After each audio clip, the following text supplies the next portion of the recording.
the sands of Gary Beach. This tranquil scene gives no hint to the life and death struggle that took place just a nautical mile off the northern headland. 11 men were violently cast into the sea when their ship foundered beneath them. The camera moves over the stern of the wreck, invisibility that only occurs several times each year. It reveals a cargo winch. A single lifeboat davit rests on the side of the collier's engine. Undola's loss remains one of the great unsolved maritime mysteries of New South Wales.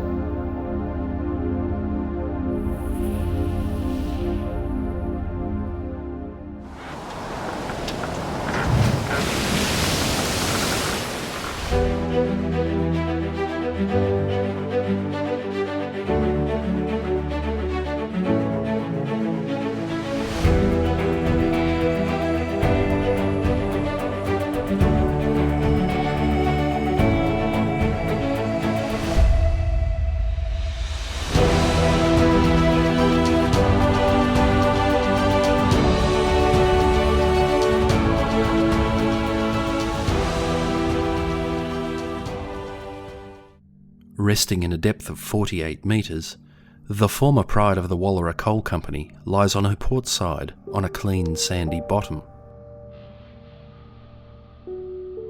Just over a nautical mile off the northern headland, the ship was struck by 3 waves, one after the other.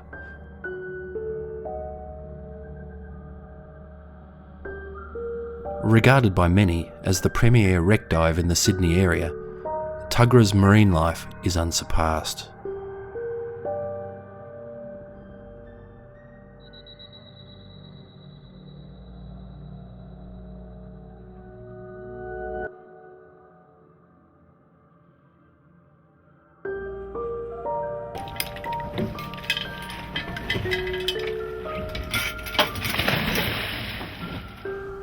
In superb visibility, divers descend to the very small aft section, the only part of the ship that remains reasonably intact. Often swept by strong currents, the wreck is covered in multicoloured soft corals, making her unique among Sydney shipwrecks. In a scene resembling this one, a small crowd gather for the launch of what appears to be an insignificant wooden steamship. Christened Dunmore, she is destined to be one of the most controversial ships in Australian maritime history.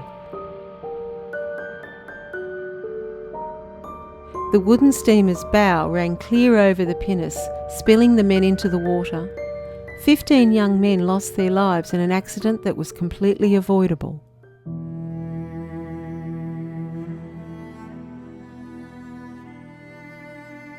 In stunning 50-metre visibility, divers descend to the 100-year-old wreck, lying in a depth of 76 metres. The steamship's engines. Known as Rankin Wonders, they were manufactured by Rankin and Blackmore of Glasgow, who also fitted out 2 of the company's other vessels, the Kamarooka and the Eden.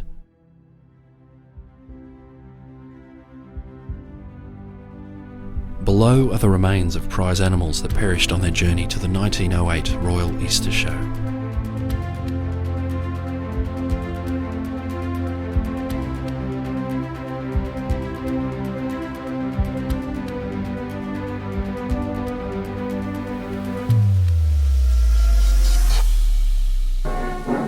In the early hours of the morning of the 2nd of August, the 640-ton Birchgrove Park, bound from Newcastle to Sydney, was battling against headwinds and rough seas off Broken Bay when her cargo of coal shifted.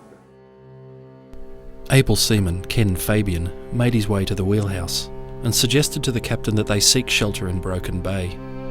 However, the captain refused to even consider his request. Fabian raised his voice over the gale outside, but the captain was stood firm. They would continue to Sydney.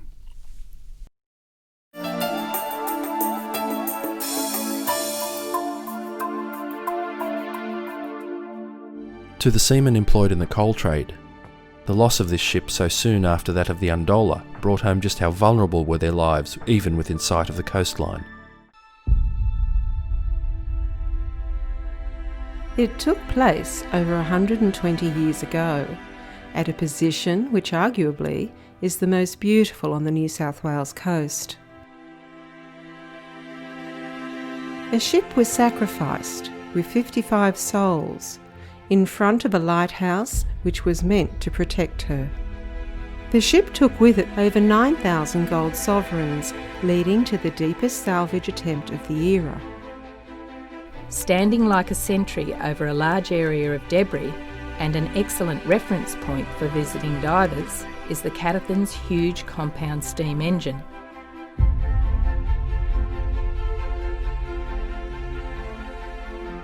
While the shipwrecks are very popular with divers, Seal Rock's grey nurse shark population is the main drawcard to the area. In 1886, the collision between the steamers Killawarra and Helen Nickel changed the rules of shipping along the New South Wales coast. The incident shocked the public with accusations of incompetent seamanship and cowardice by crew and passengers alike. With little warning, the vessel crashed at full speed into the headland of Long Bay. This footage was taken the very next day and shows the power of the sea smashing the ship to pieces. Our dives on the wreck always begin on the upright drive shaft and flywheel, once part of the engine room. 2 years after the wrecking, the suburb once known as Long Bay was renamed Malabar after the events on the April morning in 1931.